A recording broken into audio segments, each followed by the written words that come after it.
voilà comment ça va se passer. Nous allons dialoguer avec mon invité Jean-Philippe Girard pendant une trentaine de minutes. Et puis ensuite, vous pourrez évidemment lui poser des questions sur ce thème des allergies. On va le voir avec vous.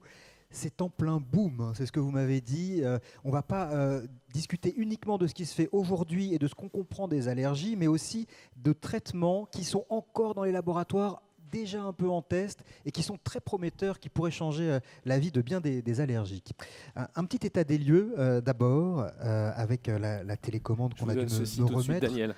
Voilà, on me fait des pièges. La voici. La voici, la télécommande. Ça va nous permettre de faire peut-être un petit point sur la situation avec ces quelques chiffres. Je vous laisse les commenter. Moi, celui que je trouve le plus surprenant et à la fois inquiétant, c'est ces 50% de personnes allergiques en 2050. Mais je vous laisse commenter ces chiffres. Voilà, oui, je souhaitais juste commencer avec quelques chiffres. L'OMS estime que les maladies allergiques réunies, ce sont les quatrièmes maladies en termes de fréquence. En France, on a 17 millions de personnes allergiques, donc 4 millions de personnes asthmatiques, qui est la forme grave des allergies respiratoires dont on va beaucoup parler aujourd'hui. Et alors, ce qui est frappant dans les allergies, c'est à quel point ça évolue très vite. Voilà, 3% de personnes allergiques dans les années 70, 30% en 2010, et on estime 50% très prochainement en 2050. Ça c'est un exemple, mais voilà, les rhinites conjonctivites de la région de Languedoc, j'ai vu en 40 ans, ça a augmenté 50 fois, quoi. Enfin, c'est vraiment exponentiel. Donc pourquoi? C'est ça, Pourquoi? on le constate, mais est-ce qu'on le comprend? Alors, oui, on comprend pas mal. Il y a plusieurs raisons. Bon, l'allergie, déjà, juste ce que c'est une réaction du système immunitaire contre des substances, des protéines qui normalement sont inoffensives, donc quelque part une réaction excessive. Voilà. Le système immunitaire, il doit combattre les virus, les infections, donc ça c'est vraiment son rôle. Et par contre, il se met à combattre des substances inoffensives, et l'allergie, avant tout, c'est ça. Alors la première cause de l'augmentation, c'est qu'en fait, les protéines, les substances qui sont reconnues, ça s'appelle des allergènes. Et on a une augmentation des allergènes. Alors les allergènes, ils sont de différents types. Par exemple, si on prend les pollens, c'est très très fréquent. Mais les pollens, pourquoi il y a davantage de pollen, pourquoi il y a davantage d'allergènes de type pollen? Pour différentes raisons. Et là, on voit l'impact de l'homme, en fait. Par exemple, le cyprès, c'est un arbre qui est très allergénique. Ben, l'homme, en France, en particulier, en a beaucoup planté. Donc, ça fait augmenter l'exposition aux allergènes du cyprès. On a la même chose pour les plantes. Les herbes, l'ambroisie, c'est une plante d'Amérique du Nord qui a été importée en Europe, en France. Ben, maintenant, il y a de plus en plus de gens allergiques à l'ambroisie.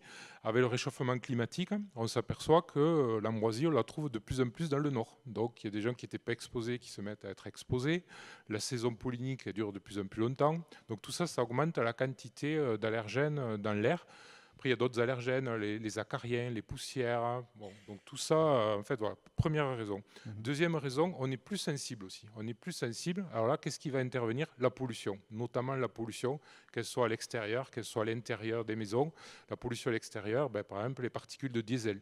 Donc là, ce ne sont pas des allergènes, mais cette pollution, en fait, elle va abîmer les barrières épithéliales. Donc si on parle des allergies respiratoires, au niveau des poumons, ça va enflammer la barrière. Donc en fait, ça prédispose à réagir à l'allergène. Quand l'allergène, il va pouvoir rentrer plus facilement dans l'organisme. Donc la pollution, ça joue un rôle clé. Et après, il y a le mode de vie. Le mode de vie occidental, c'est une hypothèse qu'on appelle l'hypothèse hygiène. Ça rejoint ce que je disais au début. C'est qu'en fait... on est de plus en plus d'hygiène, donc le système immunitaire il n'est pas occupé à combattre les infections bactériennes et tout ça, et du coup il ne sait pas quoi faire et il s'attaque à des substances inoffensives. C'est pour ça qu'il y a beaucoup plus d'allergies dans les pays industrialisés développés que par exemple dans les pays en Afrique. Ouais. Mais ça commence à venir en Afrique avec l'adoption de modes de vie occidentaux aussi en Afrique. On dit parfois que quand on donne beaucoup de raisons, c'est qu'on ne sait pas exactement. Alors est-ce que parmi toutes ces raisons, il y en a une qui est prédominante, ou est-ce que ce sont des pistes qui l'une et l'autre ne s'excluent pas, mais se complètent? Voilà, les pistes, ça ne s'exclut pas, ça se complète. Je pense qu'il y a les deux, il y a plus d'allergènes et il y a plus de sensibilité parce qu'on est abîmé, les barrières, les détergents, les produits chimiques, tout ce qui va abîmer la peau. Par exemple. On se lave trop, il y a trop. Donc en fait, c'est mais on l'entend dire ça, mais est-ce que vraiment il faudrait qu'on se lave moins? Est-ce que c'est vraiment le conseil je sais que pas, vous nous donnez? voilà, bon, moi après, je suis pas clinicien, donc je sais Oui. pas ce que dit le clinicien à ses patients, mais bon, je sais pas jusqu'à quel point, mais en tout cas, c'est réel et c'est un peu tout ajouté. Alors, la part de l'un par rapport à l'autre, peut-être que là, c'est plus difficile. Voilà. D'accord. Au passage, on note la diversité des pollens sur cette Voilà. image que vous nous avez fournie, où on voit que quand on dit allergique au pollen, ça a une forme très Voilà. différente, tous ces Il y a tout pollens. un tas, oui, il y a 400 allergènes en tout, donc Ouais. voilà, il y a beaucoup. Il y a les allergies alimentaires aussi que j'ai pas évoquées. Bon, Ouais. mais là, pareil. Des substances auxquelles on n'était pas exposé, l'industrialisation de la nourriture, les produits exotiques, voilà, donc tout ça. Voilà. Et alors, qu'est-ce qu'on comprend? Qu'est-ce qu'on comprend dans les grandes lignes de ce qui se passe dans notre organisme lorsque l'on fait une crise d'allergie? Voilà. Alors, le mécanisme de base de l'allergie, la première exposition, souvent, il n'y aura pas de réaction vraiment allergique, mais l'organisme, le système immunitaire va produire des anticorps, en particulier donc des lymphocytes B qui vont être impliqués, faire des anticorps qu'on appelle les anticorps IgE. Et ces IgE, une fois qu'ils sont produits, la fois d'après, peut-être l'année d'après, la saison pollinique de l'année d'après, quand la personne va retrouver l'allergène, ils vont réagir très vite. Et là, ils vont activer des globules blancs qui s'appellent les mastocytes.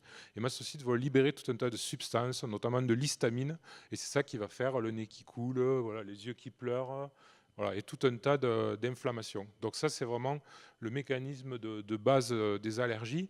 Et peut-être on discutera tout à l'heure des nouvelles connaissances. En fait. Bien sûr.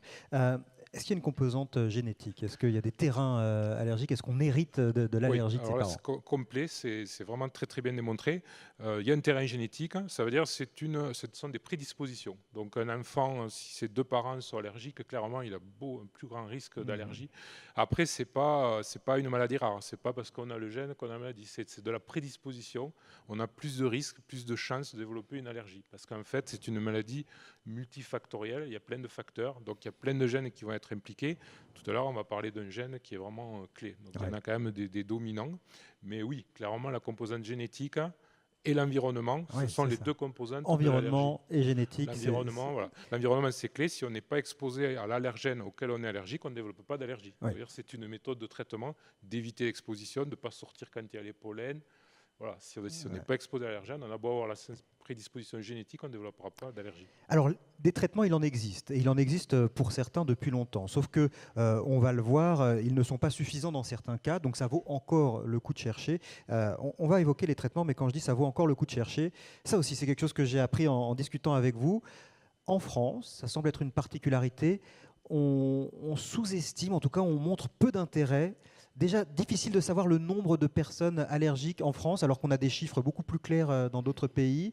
Et les recherches semblent moins faciles à faire. Alors ça s'explique comment? Donc oui, vraiment, c'est très étonnant. Déjà, l'estimation des coûts pour la santé, on n'a pas de chiffres en France. On les a aux États-Unis, au Canada, partout ailleurs, mais pas en France. Et pour la recherche, c'est encore pire. C'est-à-dire, moi, je suis chercheur à l'INSERM et il n'y a pas du tout de programme dédié du gouvernement, enfin, des agences de recherche sur l'allergie, alors que c'est la quatrième cause des maladies selon l'OMS. Et parce qu'en fait, alors pourquoi je ne sais pas, honnêtement, je ne suis pas clinicien, je ne sais pas pourquoi. Je pense que c'est surtout parce que c'est perçu comme des maladies pas graves. Voilà. Et ça peut être vrai pour une rhinite ou une conjonctivite, mais c'est certainement pas vrai pour des formes d'asthme sévère, d'asthme allergique, qui vont entraîner la mort des patients. Il y a 900, presque 1000 personnes qui meurent par an d'asthme sévère en France. Donc ça, ce sont les formes les plus graves d'allergie, les allergies respiratoires, notamment l'asthme, qui est une maladie chronique avec exacerbation, des crises aiguës. Voilà. Et après aussi les chocs anaphylactiques aux allergies alimentaires, dont c'est très peu de choses. Mais c'est clairement sous-estimé. Et moi, je fais aussi la recherche sur le cancer. Il y a des grands programmes de recherche sur le cancer, l'Institut national du cancer, des fondations caritatives, l'ARC, la Ligue, qui soutiennent vraiment les recherches. Et côté allergie, il n'y a rien. Il n'y a rien. Il y a l'Agence nationale de la recherche qui, tous les 4 ans, nous accorde un financement. Mais il n'y a pas de programme, il n'y a jamais eu de programme qui s'appelle Recherche sur les allergies. Et du coup, il n'y a pas beaucoup de chercheurs en France non plus, donc, parce qu'ils n'auraient pas les moyens de travailler. Et vous parliez de ces formes graves qui condamnent 900 à 1000 personnes qui en meurent chaque année. Pour ces personnes-là, les traitements dont on va parler, là, qui existent déjà, justement, malheureusement, ne s'avèrent pas efficaces, pas suffisamment efficaces. Voilà, le traitement de base, donc si on parle de l'asthme, voilà, c'est des corticoïdes, des corticoïdes qu'on prend très longtemps. Alors plutôt par inhalation, et également des bronchodilatateurs, parce que là, le problème de l'asthme, c'est que les bronches, voilà, la personne Mhm. n'arrive plus à respirer, il y a beaucoup de mucus. Bon, ça, c'est le traitement nasal qui marche dans beaucoup de cas. Voilà. Quand même, il faut dire que dans la plupart des cas, ça marche bien. Donc pourquoi le problème, en fait, c'est les formes sévères. Voilà, j'ai discuté avec les cliniciens, c'est comment traiter les gens qui résistent à ces traitements-là. Mhm. Ouais, c'est pour ça qu'il y a besoin de recherche, c'est vraiment parce que le clinicien est désemparé, quoi. Donc là, c'est ce qu'on appelle les antihistaminiques, les Voilà, anti-inflammatoires. antihistaminique, c'est plutôt pour les allergies, la rhinite, les allergies, je dirais, légères. Là. Ouais. Mais pour l'asthme, c'est vraiment une inflammation des bronches. Donc, c'est vraiment les corticoïdes, des anti-inflammatoires, antileucotriennes aussi, différentes classes, et les bronchodilatateurs pour éviter D'accord. ça. Alors ça, c'est un arsenal que l'on connaît depuis combien de temps? Depuis des années, des Des dizaines dizaines d'années. d'années, que l'on utilise et que l'on connaît Voilà. depuis des dizaines d'années. Un peu plus récent, mais on n'est pas encore à la pointe de la Ouais, recherche que vous ouais. menez, mais un peu plus récent, il y a des anticorps thérapeutiques, ça c'est depuis 2009, si j'ai bien 10 ans, compris. ouais, depuis 10 ans. Voilà, donc les médicaments dont on parlait, ils sont aussi utilisés pour traiter d'autres maladies, des maladies auto-immunes. Ils ne sont pas spécifiques de l'allergie. Alors depuis 10 ans, on a un médicament qui est plus spécifique de l'allergie. C'est un anticorps thérapeutique, donc un agent biologique qui va bloquer les IgE en fait. C'est un anticorps qui bloque les autres anticorps impliqués dans l'allergie. Alors pour que tout le monde suive bien, les IgE, ce sont nos anticorps qui se déchaînent à mauvais escient sur des antigènes qui ne seraient pas dangereux. Et donc ces anticorps, on dirige d'autres anticorps pour bloquer nos propres anticorps. Voilà. Donc voilà, ça, c'est donc du coup là, on agit quand même sur vraiment quelque chose de spécifique à l'allergie, qui est au cœur de la réaction allergique. Et donc là, on a un traitement quand même qui marche, qui va marcher chez des patients qui étaient résistants au traitement de base. Donc voilà, c'est un anticorps qui s'appelle le Xolair et qui vraiment donne des résultats intéressants en clinique. Mais ça reste le mécanisme de base de l'allergie que j'évoquais au début, c'est-à-dire le rôle des anticorps, des lymphocytes B, ce qui est connu depuis de très nombreuses années. Ces anticorps qui bloquent nos propres anticorps, ce ne sont pas nous qui les produisons. Ils sont produits en laboratoire. De quelle manière on produit ces anticorps qu'on va ingérer ensuite? Alors on a des cellules productrices d'anticorps qu'on va mettre en culture, dont on va les expandre, et ensuite on purifie l'anticorps. Et ça, c'est le produit qui est injecté au patient, alors soit par voie sous-cutanée, soit par voie intraveineuse. Comme les anticorps sont quand même assez stables, il faut faire une injection tous les mois, mais c'est quand même un traitement sérieux à l'hôpital. C'est réservé aux formes graves, c'est pas pour soigner une rhinite, c'est pour l'asthme sévère. C'est lourd et c'est coûteux, on le comprend, parce qu'il faut les produire, ces anticorps, il faut les injecter. C'est très coûteux. C'est actuellement, par exemple, remboursé par la Sécu, ce genre de traitement? Oui, mais du coup, c'est très strict, réservé, les critères d'application, notamment asthme sévère, mais il faut qu'on prouve que le patient il a bien beaucoup d'IgE. Donc ça fait partie du critère. S'il a beaucoup d'IgE, on dit, dont les IgE sont importantes, donc je viens utiliser cet anticorps pour le bloquer. S'il n'a pas beaucoup d'IgE, qu'il a un asthme sévère dû à autre chose, on ne sait pas quoi faire. Et d'où la recherche. D'où la recherche. Alors, les nouvelles pistes. Là, on entre vraiment sur un terrain, vous êtes passionné par ça. Vous l'avez dit, vous commenciez par chercher sur le cancer et vous êtes arrivé un peu par hasard dans ce domaine et ça vous passionne complètement. Même si, on l'a compris, ce n'est pas la priorité en France, mais pour vous, ça l'est. Pour vous, ça l'est. Et le cancer aussi. Alors, quelles sont ces pistes qui vous plaisent tant? Voilà. Alors, donc ça, les IgE, c'est très connu. Et ce qu'on découvre depuis 10 ans maintenant, moins même, 5 à 10 ans, c'est qu'en fait, ce n'est pas le seul mécanisme d'allergie, il est critique, mais il y a tout un autre mécanisme qui est dû au système immunitaire naturel qu'on appelle inné. C'est le système qui n'implique pas du tout les lymphocytes, qui est indépendant des lymphocytes. On ne savait même pas que ça existait. C'est les défenses naturelles de l'organisme. Voilà. Donc du coup, il y a des cellules qui ressemblent un peu aux lymphocytes, mais qui ne sont pas des lymphocytes. Donc le nom de code, nous, c'est ILC2, voilà, des cellules vraiment très importantes qui vont réagir indépendamment des lymphocytes, indépendamment des anticorps, et qui vont produire des médiateurs clés de l'allergie, des nouveaux médiateurs. Donc ce sont des cytokines, en fait. Donc il y en a deux qui sont importantes, qui s'appellent l'IL5 et l'IL13. Elles ont tous les numéros parce qu'il y en a plein. Elles ne sont pas toutes impliquées à l'allergie, mais l'IL5 et l'IL13 sont impliquées dans l'allergie. Et donc ces cytokines, notamment l'IL5, va jouer un rôle majeur, qui est complémentaire au rôle des IgE. C'est une cytokine qui va attirer, faire proliférer des globules blancs qui s'appellent les éosinophiles, qui sont vraiment critiques aussi dans l'allergie. Donc on avait le rôle des IgE avec les mastocytes, une catégorie de globules blancs, et maintenant on a ce rôle-là des éosinophiles, des ILC2. C'est tout ce qu'on appelle l'immunité innée. Et c'est en fait, c'est des réponses qui se mettent en jeu très vite. Dès qu'on est exposé à un allergène, dans les premières minutes, c'est quelque chose qui va être impliqué. Et donc, il y a des asthmes sévères, résistants, avec beaucoup d'éosinophiles chez les patients, dans le sang, dans les poumons. Et donc c'est là qu'on va vouloir traiter ces patients avec des nouveaux traitements qui viennent de sortir l'an dernier. Toujours un anticorps thérapeutique, un peu comme celui contre l'IgE, mais là contre l'IL-5, contre l'interleukine 5. Voilà. Alors on est en train d'en faire aussi contre l'IL-13. Mais ce qu'on aimerait faire, c'est bloquer à la fois l'IL-5, l'IL-13, en fait, bloquer ces ILC2 qui sont les premières à réagir.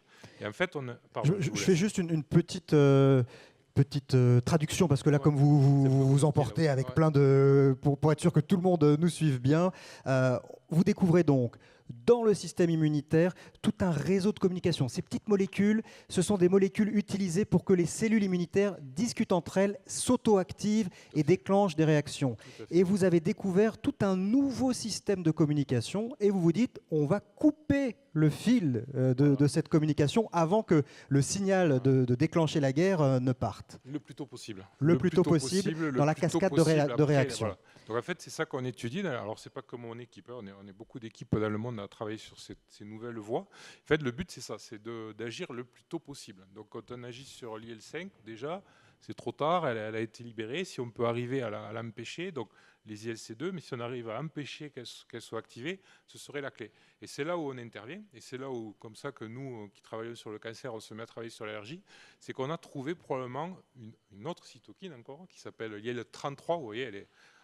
Plus les années passent, plus le nombre augmente. Donc l'IL-33 a été découverte bien après l'IL-5 et l'IL-13, mais elle est clé en fait. Elle est découverte après et pourtant c'est elle qui est en amont, qui contrôle tout. Vous avez découvert le premier maillon ou l'un des premiers maillons de la chaîne de communication qui déclenche la réaction. Après ça c'est le propre de la recherche. On l'a découvert alors qu'on ne travaillait pas sur l'allergie. On travaillait sur les vaisseaux sanguins, le cancer. On l'a découvert complètement par hasard. Et en fait c'est une découverte majeure dans l'allergie parce qu'on faisait la recherche fondamentale, parce qu'on est au CNRS. Et voilà, que la recherche n'est pas programmée. Et c'est comme ça qu'on découvre des choses que souvent quand on est trop fermé. Voilà. Donc on la découvre. Alors nous, on la découvre à Toulouse, ici, dans le laboratoire que je dirige. Donc c'était il y a 15 ans, en fait, en 2003. Au début, on ne savait même pas qu'elle était impliquée dans l'allergie. Puis c'est d'autres études dans le monde. Il y a des gens qui font des études de génétique, en fait, ce qu'on a discuté tout à l'heure, pour identifier les gènes qui prédisposent à l'asthme. Ben, ils ont fait des études dans tous les pays, dans le monde entier. Ils ont fait beaucoup d'études, des milliers de patients, toutes les formes d'asthme, et ils ont tous trouvé que le gène majeur de prédisposition, c'était le gène qui code pour l'IL-33. Donc le gène qui code pour la protéine IL-33, en fait, c'est le gène majeur de susceptibilité à l'asthme que nous, on a découvert par hasard à Toulouse. Donc maintenant qu'on sait ça, c'est pourquoi l'IL-33 est si importante dans l'asthme et dans les réactions allergiques.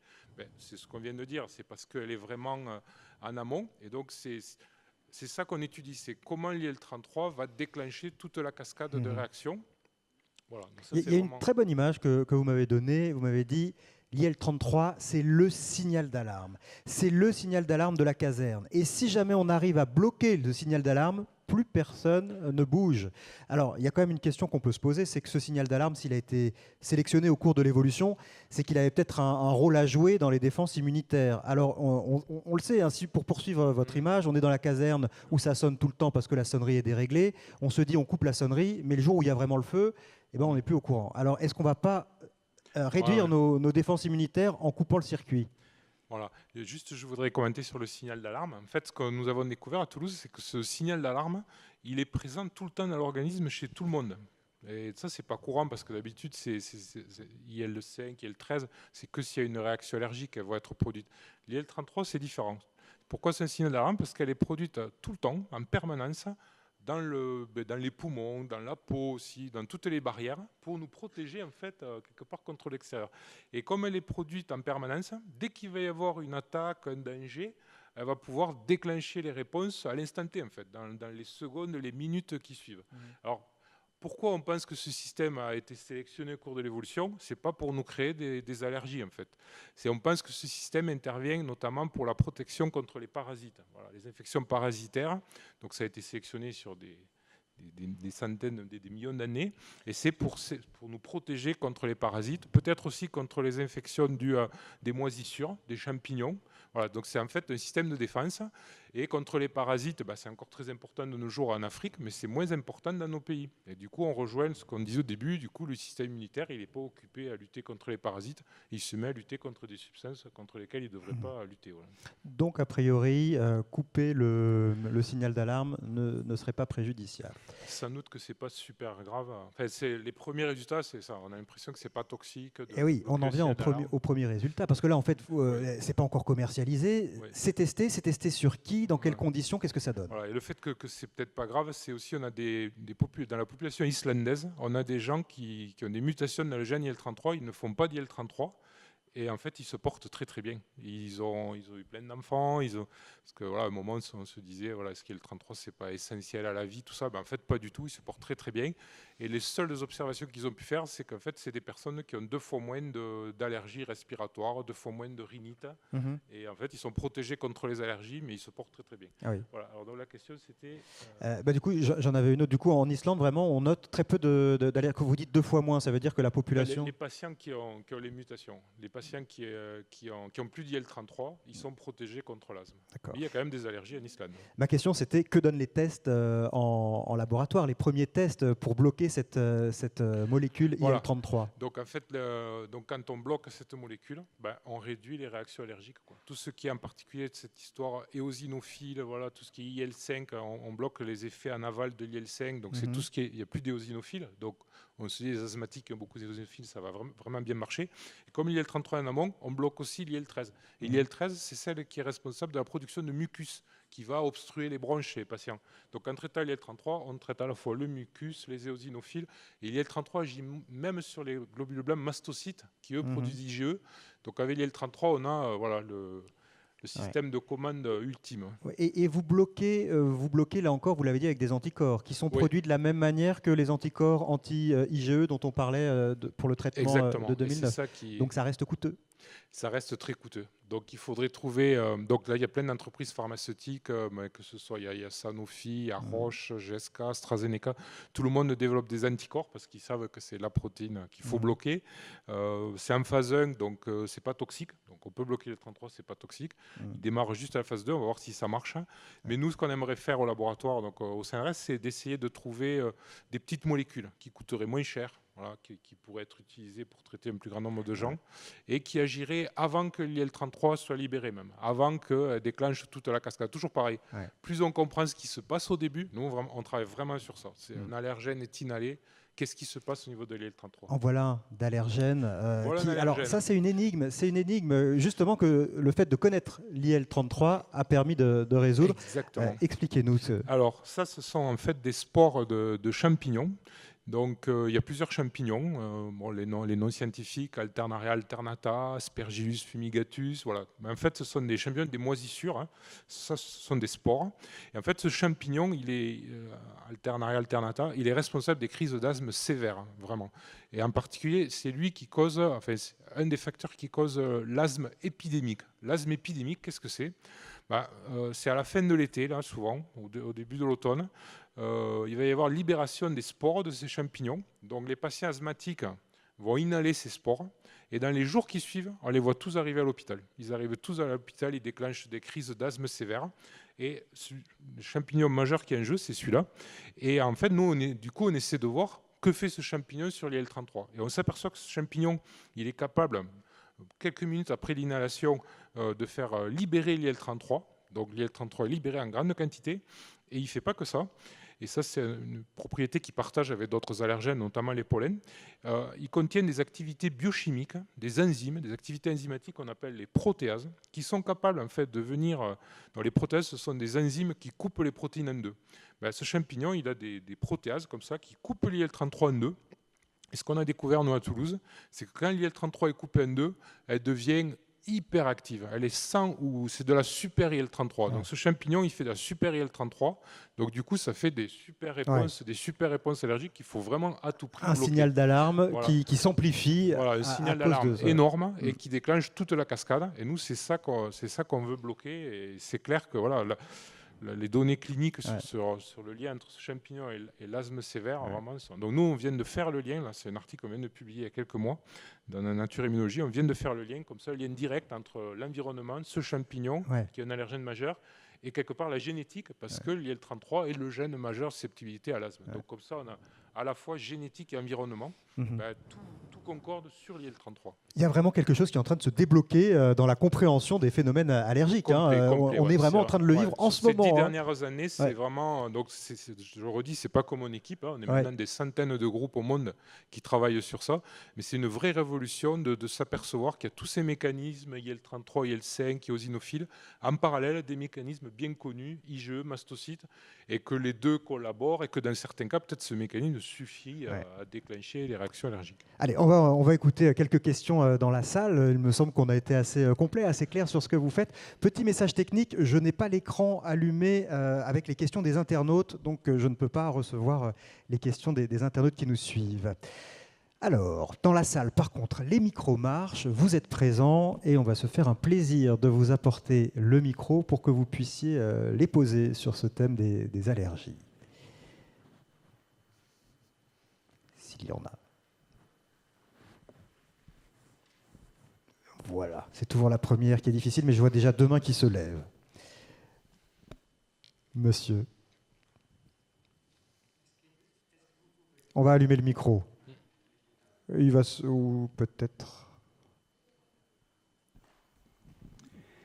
Est-ce que vous pouvez me confirmer le lien qu'il y a entre une alimentation avec du lait de vache et les rhinites? Oui, alors c'est vrai qu'on n'a pas parlé des allergies alimentaires. Donc tout à fait, c'est des allergies croisées. En fait, il faut savoir que certains allergènes, il y a des anticorps IgE qui vont croiser entre lait de vache et la rhinite. Après, je redis que moi, je ne suis pas clinicien. En plus, les allergies alimentaires, je ne travaille pas dessus. Mais tout à fait, ce que vous dites, c'est réel. Il y a tout un tas, c'est un exemple, mais il y en a plein d'autres d'allergies croisées, en fait. Et sur les allergies alimentaires, je dirais que c'est là, que reste-t-il à découvrir? Je pense qu'on sait quasiment rien. On commence à bien comprendre les allergies respiratoires, l'asthme, pas mal la dermatite atopique, mais les allergies alimentaires, c'est un problème majeur. Moi, je dis, c'est là où... il n'est pas exclu que l'IL-33 joue un rôle, mais ça reste... Est-ce qu'on ne mélange pas aussi allergie alimentaire et intolérance alimentaire? On a l'impression qu'il y a une sorte de grand sac dans lequel on met tout, le gluten... En fait, pour que ce soit allergie alimentaire, il faut qu'il y ait des IgE, il faut qu'il y ait des anticorps. Il peut y avoir des intolérances qui ne sont pas des allergies, qu'on appelle allergies dans le langage grand public. Mais par exemple, les allergies croisées, c'est vraiment réel. En fait, on s'aperçoit dans l'asthme aussi ce qui s'appelle la marche atopique, où les enfants jeunes ils commencent à développer un eczéma, et ensuite ils ont une rhinite à l'adolescence, et puis après ça finit en asthme. Et donc il y a des liens, c'est évident, entre les différentes allergies dans les différents organes, et probablement que c'est dû à ces fameuses cellules ILC2 qui peuvent se circuler peut-être dans l'organisme, l'IL-33, des choses comme ça. Donc oui, les allergies... à plusieurs endroits, oui, les allergies croisées, c'est vraiment réel. Ça ne cesse d'augmenter aussi. Alors, je crois qu'il y avait une main qui s'était levée ici. Monsieur. Oui, bonjour. Merci beaucoup pour cette très belle présentation. Une question de chimiste. Est-ce que vous pourriez nous en dire un tout petit peu plus sur les pistes qui sont poursuivies pour développer des molécules de bas poids moléculaires pour interférer justement avec ces cascades de signalisation découverte autour d'IL-33? En fait, rien du tout, parce que toutes les big pharma, tout le monde fait des anticorps thérapeutiques. Donc ça, c'est nos idées à nous, mais on n'a même pas commencé encore. Donc rien du tout sur les molécules chimiques. Ou si vous avez quelques idées, il est trop tôt pour les donner, c'est ça. On est encore dans les secrets. On va faire des criblages, donc je ne sais pas encore quel type de molécule chimique va sortir. Et c'est évident qu'après, on ira voir les chimistes pour travailler ensemble et améliorer les molécules. Mais c'est notre idée, mais voilà, donc pour l'instant, rien. Il y a une suite à la question. Oui, non, je me doute sur le type de molécules, mais je voulais plus parler des processus, en fait. Est-ce que c'est bloquer des interactions avec des récepteurs? Enfin, quelles sont les étapes de la cascade dans laquelle est impliqué IL-33 qui pourraient représenter des cibles, en fait? En fait, ce qu'on voudrait bloquer, c'est toujours agir en amont avant qu'elle soit libérée, donc bloquer le mécanisme de libération. Donc c'est beaucoup ça, c'est comment elle est libérée des cellules productrices. Éventuellement bloquer sa production aussi, mais surtout bloquer sa libération. C'est ça qu'on veut faire. Voilà. Merci beaucoup. Allez, on a encore le temps pour 1 ou 2 questions, s'il y en a encore dans la salle. Manifestez-vous. Allez, on va prendre ces 2 questions, on terminera avec ça. Bonjour et merci de prendre la question. Donc, il apparaît que beaucoup de boulangers deviennent en ce moment, depuis quelques années, allergiques à la farine. Mais est-ce que c'est une allergie à la farine, est-ce que c'est nouveau ou est-ce que c'est autre chose que la farine? J'entends les pesticides ou des choses qui pourraient être dans le blé. Est-ce que c'est la farine qui a changé ou est-ce que c'est le système immunitaire qui a changé? Soit la farine a changé, soit la farine contient oui, autre chose que de la farine. Oui, quand je dis a changé, c'est parce qu'elle contient des pesticides. Ouais, donc tout à fait, il est possible que la farine ait changé et après on rejoint ces histoires que peut-être leur barrière de système d'inhalation est aussi altérée plus qu'avant par la pollution et autres. Donc c'est clair. Donc c'est l'asthme occupationnel et les allergies occupationnelles, c'est un problème majeur en fait. Il y a les coiffeurs aux produits chimiques. Nous, on a travaillé dans notre étude, en fait, l'industrie des détergents, en fait. On a une enzyme, là, Subtisine, qui est utilisée dans les détergents parce que ça marche très bien pour éliminer les saletés. Mais du coup, ça active l'IL-33. Il faut voir comment. Voilà, même chose de l'industrie pharmaceutique, les médicaments. Donc oui, ben, je ne sais pas la réponse, mais je dirais les deux. Je pense que la farine a peut-être changé et de toute façon, le boulanger est de plus en plus, peut-être son système respiratoire est de plus en plus abîmé par la pollution. Allez, 1 minute pour répondre à la dernière question parce qu'on arrive à la fin. Les désensibilisations actuelles aux allergènes sont efficaces. Bonne donc question. aussi, on n'en a pas parlé. Oui. Donc actuellement, c'est vraiment une méthode très intéressante. Alors ça marche très très bien. Ça dépend des allergies, ça dépend des allergènes. Ça marche très très bien, par exemple, pour l'allergie aux piqûres au venin de guêpe ou d'abeille. Ça marche assez bien aussi pour l'allergie au pollen. Et ça ne marche pas du tout pour les allergies alimentaires. Voilà. Mais c'est vrai que c'est très important, éviter l'exposition allergène. Donc la désensibilisation, c'est en fait, on habitue le système immunitaire à reconnaître la substance. On démarre avec des petites doses, ça prend plusieurs mois, années, et on monte la dose pour que le système immunitaire tolère cette dose, ne fasse plus de réaction excessive. Donc c'est vraiment une bonne piste. Il n'y en a pas beaucoup pour vraiment supprimer les allergies. Ça ne marche pas pour toutes les allergies. Et pourquoi ces méthodes sont-elles déremboursées par la sécurité sociale? Alors là le problème du début, je pense qu'il y a quand même pas mal de problèmes côté système de santé et allergies, reconnaissance des allergies. Je sais qu'il y avait eu un livre blanc qui avait été rédigé pour les présidentielles, mais il ne s'est rien passé. Les associations de malades qui militent, il ne s'est rien passé. Donc là, moi, je ne peux que constater et déplorer. Merci à vous, Jean-Philippe Girard. On a vu grâce à vous, qu'effectivement, il restait beaucoup de choses à découvrir dans ce domaine-là. C'est un plein boom. C'est vraiment un plein boom. Ça mériterait de... un plein boom, mais la recherche aussi. Voilà. Ça mériterait de vous revoir dans quelques années ici au forum du CNRS pour savoir ce que ça devient. Un grand merci à vous, Jean-Philippe Girard, et un grand merci à vous pour votre attention. Au revoir. Merci.